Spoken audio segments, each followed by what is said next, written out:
Bakit tinawag yung, na yung batas is bawal bastos law? Because it penalizes, number one, sexual harassment.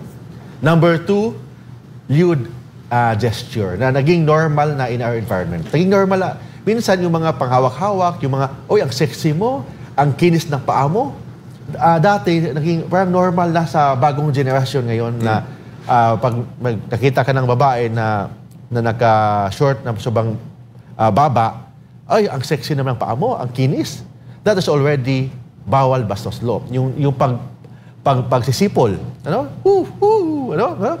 Catcalling, parang gano'n. Catcalling, yes, already bawal bastos. Ibig sabihin, it penalizes sexual harassment and lewd gesture.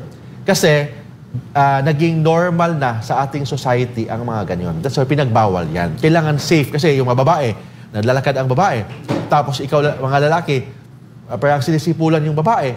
Wow, sexy.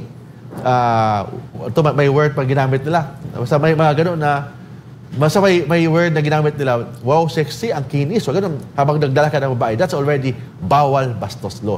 Violation ng Safe Space Act. That's already considered sexual harassment under the Safe Space Act.